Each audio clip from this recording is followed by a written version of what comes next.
April 30th, running some last minute errands, prepping for a trip. I've been prepping my bike. My son and I are doing this trip together. We already got his bike all prepped, and so when I get back I'll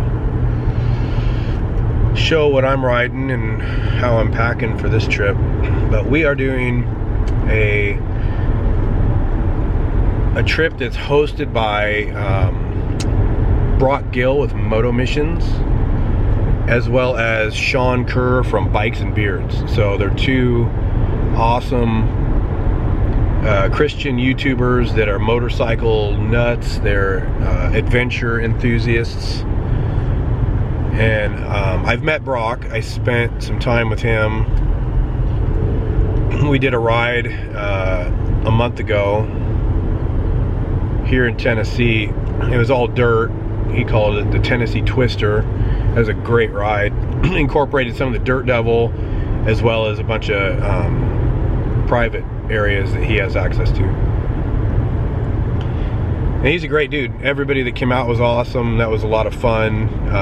This, I'm guessing, is going to be a lot bigger because of Bikes and Beards involvement and the fact that it's all on pavement. And so a lot more people have access to the ride. And it's going to be a lot of different kind of bikes, which is cool. So yeah, we're doing all over South Louisiana. They're calling this the Beignet Done That ride. It's all sold out, so if you're watching this video, well, it's already happened if you're watching this video because I'm just starting to record, but I highly recommend going to motomission.com, checking out his rides that he has planned for the year. And then if you don't know who Bikes and Beards are, I don't know what you're doing with your life, but you should probably subscribe to his channel. Yeah, so I'm just going to get some errands done before I leave. And yeah, later I'll pack up my bike and show you what I did for this ride. I only have one bike, so I change it around based on the kind of ride. So show you that, and then tomorrow my son Brendan will be down with his bike. We will head out to see how far we can get tomorrow afternoon, and then end up at our final destination Thursday. Friday and Saturday will be the events, and then we got Sunday, Monday to get home. So thanks for tuning in. Hope you like it. Try to do the best I can to make it an entertaining video for y'all, but I haven't made a video in a while, so gotta knock the rust off. All right, done running errands, back home at the shop. Yeah, so kind of describe briefly what we're doing, and so as far as what we're going to be riding, my son and I both have Gen 1 KLRs, so old school, very basic bikes, kind of the Swiss Army knife of bikes. They do everything okay. They don't do anything great, but we can do anything on these bikes. We can ride them to the moon and back, and they'll make it. And they're simple enough, I can fix it. And so his is a 97, mine is a 2004. And so this is what kind of switched up a few things. Did a ride with Brock Gill from Motomission 3 or 4 weeks ago, where we did part of the Tennessee Dirt Devil, but we did a bunch of other stuff during the course of 2 days, where we rode trails that were on and off of the Dirt Devil, and it's kind of expanded it. And so it's kind of his ride that he's developing called the Tennessee Twister, and it was really, really good.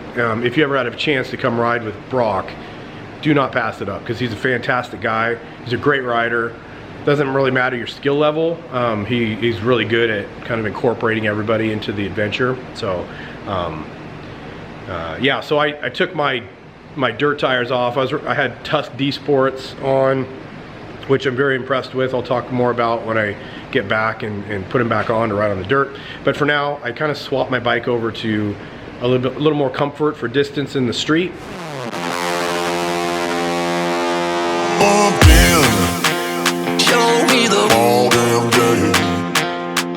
So I swapped out the tires for a set of Shinko 705s that I had.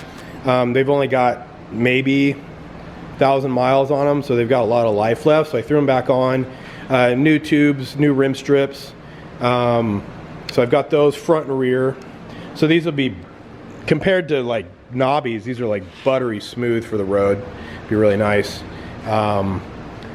Obviously I did oil filter, air filter, checked my coolant, bled my brake lines, all that kind of stuff. I had to replace my fork seals, so I just did that recently because that hadn't been done in a while. Kind of why I got rid of my Eagle Mike fork brace, because I kept having to replace fork seals.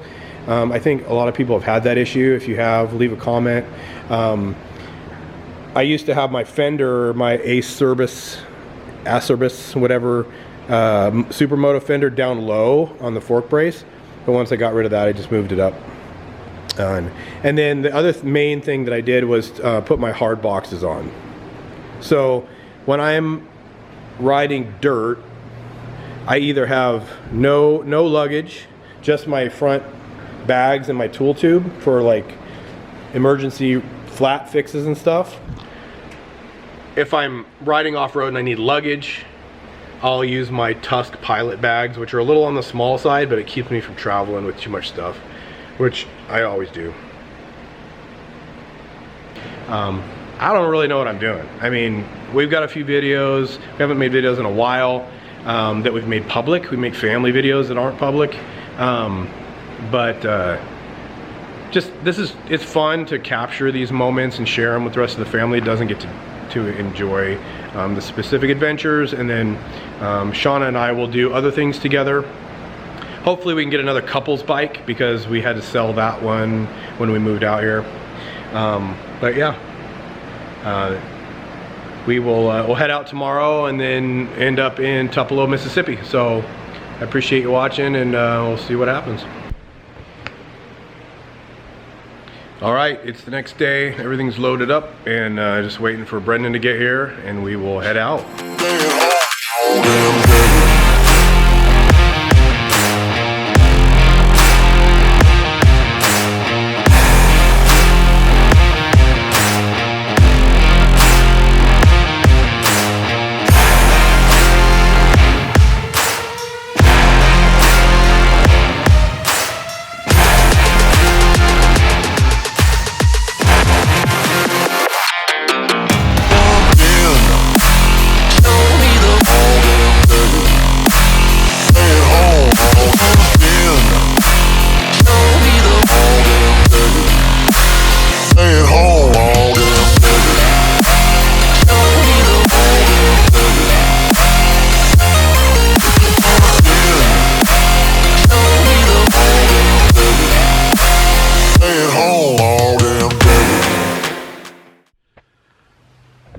All right, we're a couple hours into riding, and we're on the Natchez Trace Parkway. It's an amazing ride, beautiful. We're currently at the Sweetwater branch, whatever that is. Sounds pretty sweet. But yeah, so far so good. Weather's perfect, and we'll get there in a couple more hours. There's Brendan's bike, the 97, right? 97. Your bike is? I think so. Yeah, we think it's a 97. Yeah. Very similar, because obviously we set them up similarly, but what do you think so far? How you feeling? It smells like a volcano, but it's running. So. It's always good. As long as it still has oil when we get there, we're good. Seriously. What do you think about, what are you excited about your first ever group ride? What do you think, what's going through your head as you're processing and preparing? I don't know if I'm excited for like the group ride part as much as just like stopping and getting food and stuff. Yeah, that will definitely be good. I guess meeting people. Yeah. Yeah, it's pretty much guaranteed that the majority of people are going to be good people. Very cool if they're going to want to be associated with this group. So that's what I've found so far. So we need a little snack and then get back on the road so we can get to Tupelo, Mississippi.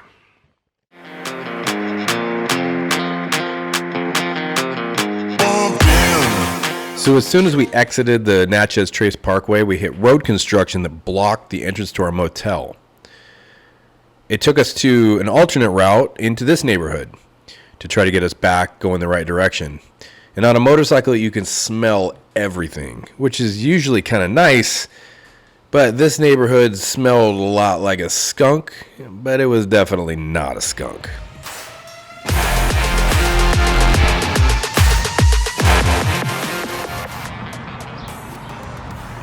All right, we made it to Tupelo, Mississippi. It was a little rough, but we got to our hotel, so I'm gonna go check in. This is a one-nighter, cheap place, so hopefully our bikes are outside when we come out in the morning.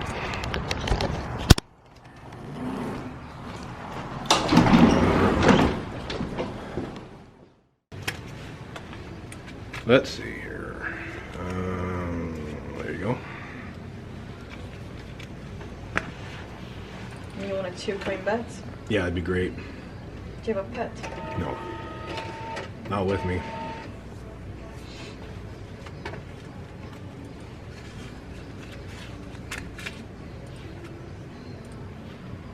And the room that you book for is handicap accessible. It doesn't have a tub, it's just gonna have a walk-in shower.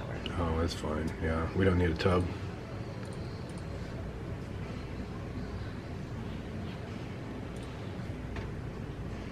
I think I was mostly just trying to get the 2 queen beds was the main issue.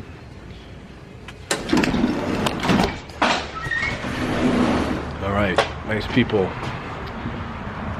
Got a room, go find some food. And yeah, she said that if we take, so this exit over here, across the street to Gloucester or something, that is like a quicker way. They'll go like loop right around back to here. Okay. So that'll take us right back to where the food is and then right back to here. So yeah. All right, we're looking for our room and then somewhere to eat. So we'll see what the room's like. Yeah, it's not terrible. Actually not bad. Yeah, it's a lot better than I thought it was going to be based on our initial impression. Yeah. So of course, our first night ever in Mississippi, the only thing open is Mexican food, so we had to check it out. Thank you. You're already good. Oh, we gotta look for a minute. What do you recommend? What's good? Everything is good. Yeah. What do they cook at like a good steaks or carne asada or? For the Mexican, the most popular is yeah. For the Mexican. It's huge though, right? It's a big, huge bowl. Some. Yeah. But good. How do they do with the ribeye, like steak ranchero? Is it good? It's good. Yeah. I would just take a minute. Yeah.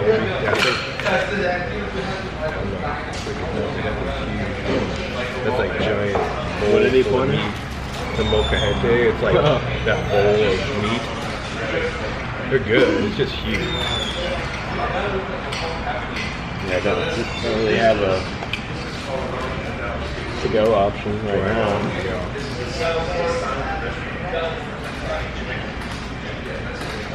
I use my rock straps, but it might just be spilling beans all over the road. Spill the beans.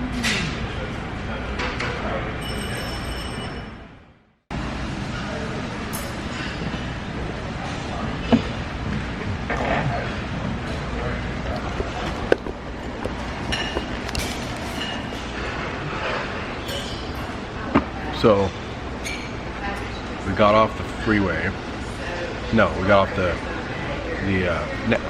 let's try this again. Edit that out. We got off the Natchez Trace Parkway, and we made like one turn, and we're supposed to go. What's going on, man? We're supposed to go to our hotel, but the left turn lane was blocked because of road construction, so we had to go straight past it and loop way around town, so that we ended up coming back the other way on the right side of the road. And we ended up going through a pretty rough neighborhood, and I am not kidding you. Like one block, I got a strong whiff of weed as we're riding, and it kept going for blocks. Like literally, this entire neighborhood is smoking weed all at the same time. And then we got to our hotel. Shockingly nice room for how cheap it was. And now we're having some Mexican food. Our first trip to Mississippi, and we of course we're eating Mexican food. That makes sense. See how that goes.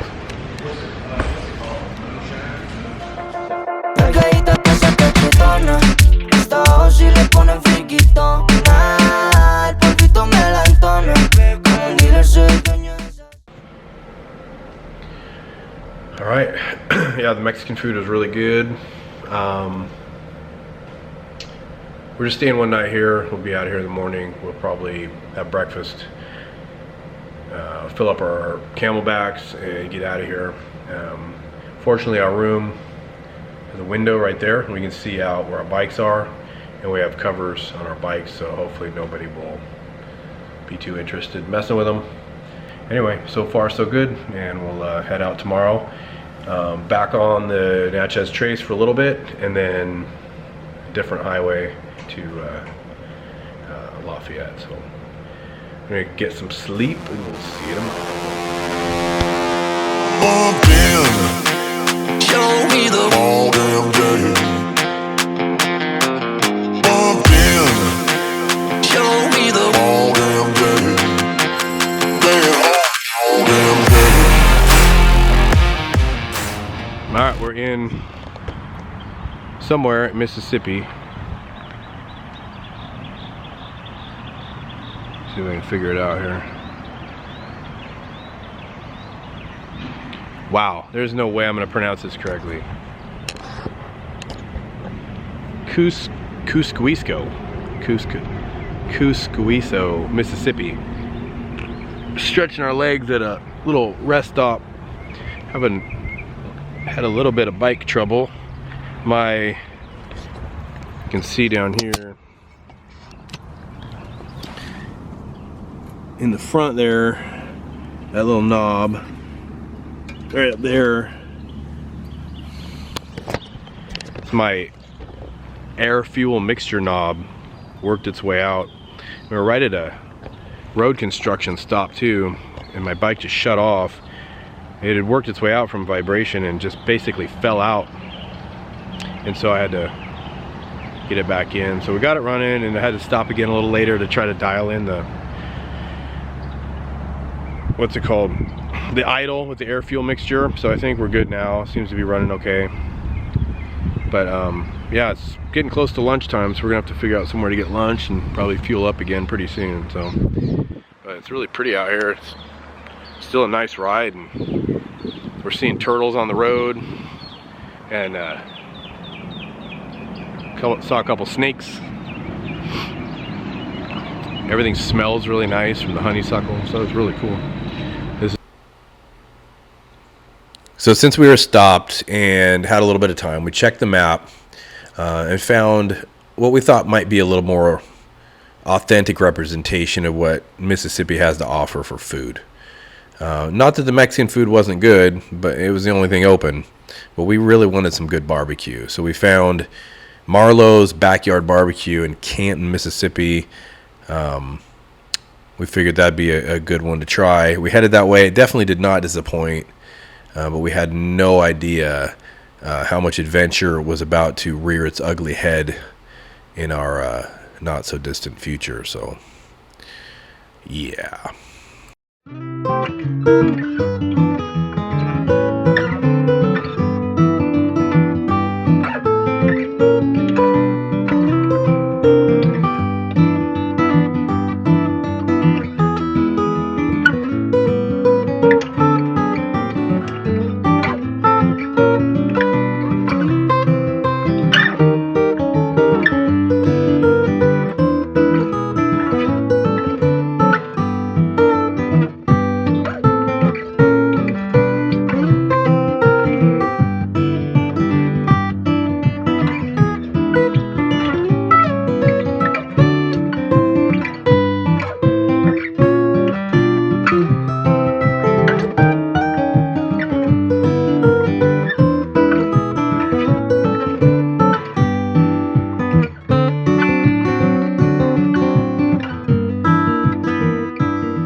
So with full tummies, we were happy and headed back down the road, thinking we were going to go all the way to our final destination.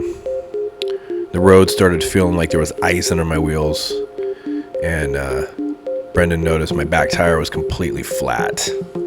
So only thing left to do was to get to work.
So, as you can see in the background,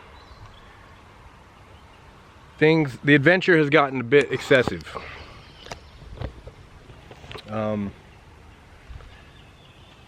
I just put brand new tubes, rim strips, everything, and one of the tubes failed it didn't split, it actually like detached long ways. It's like a defective tube, and I don't have I didn't bring a rear tube. I only brought a front tube. So for all of you out there that have been told, just bring a front tube and you can throw it in the rear to get you where you need to go, don't do that. It doesn't work. Because the rear tube needs to expand enough to set the bead, and the front tube doesn't want to do that without splitting. So for future reference, I will be bringing front and rear tubes with me when I travel, because this is not ideal. We're out in the middle of nowhere on the Natchez Trace Parkway. I have no cell signal, and there's no motorcycle shops within a half an hour from here. So Brendan, we figured out an address. We had like a momentary signal to where I could get an address of a shop. He put it in his phone, and he's going to drive north hoping he picks up a signal, and then the GPS will take him to where he's going. But yeah, so for right now I'm in a very precarious situation. You can see there's no shoulder on this highway, and my bike's just sitting there propped up with my little roadside, or my trail stand, a little piece of a crutch that I cut down. So yeah, this is definitely adventure. Definitely feeling very ill prepared. I tried to bring every possible thing for tools, for fixing things, for medical stuff, whatever. And for whatever reason, I just didn't put a rear tube in the kit to save a little room. And I wish I would have, because right now we would be back on the road. Everything would be cool. Because obviously I have Motion Pro bead breaker spoons, I've got a Baja no pinch tool, I got the old tube out, real easy. Check this out. This is a Tusk heavy duty tube, so it should be halfway decent.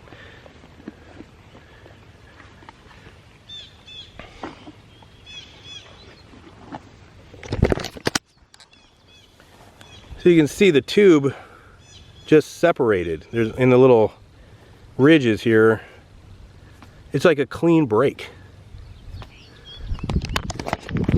Like the whole thing just popped apart. So all of a sudden my back end felt squirrely. It had been raining a little, so I was like, is it slick? And then he could see my tire. No, your back tire is flat. Oh, great. So pulled over, got the wheel off, got the tube out, and I was like, well, I should be able to use a front tube. Bug on the lens. Put the front tube in, everything went quick. I used my little pump, pumped it up. It's the bead set. And then I couldn't get more than like 20 something PSI in the tire, and it kept going down, and we felt it, and there was a leak. Pulled it out, and to get it expanded enough to set that bead, it split the tube. So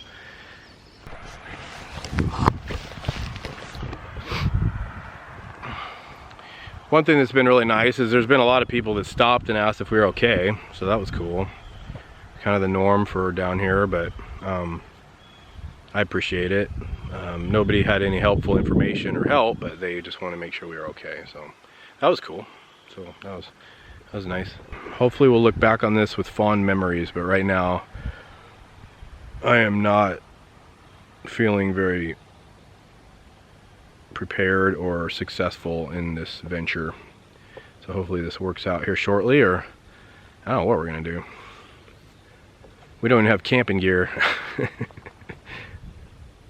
Supposed to be at a hotel 4 hours away from here tonight, so hopefully that's the next stop. The next time that I check in will be, hey, we made it to the hotel.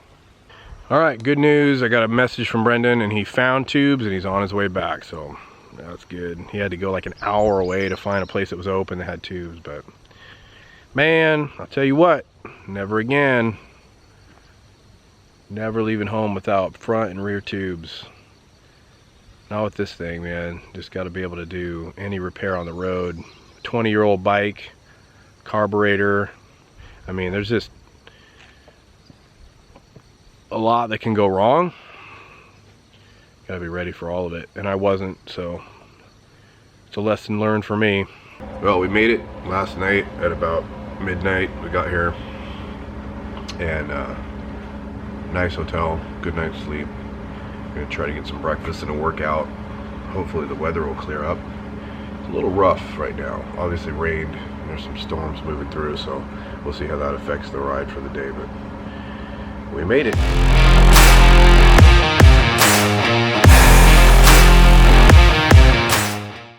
So we just went down in the lobby and we met with Brock, and then some of the other guys are there that are riding, and then Craig from Bikes and Beards was there. I haven't seen Sean yet, but of course, in just like before with Brock, they had these awesome swag bags, really nice.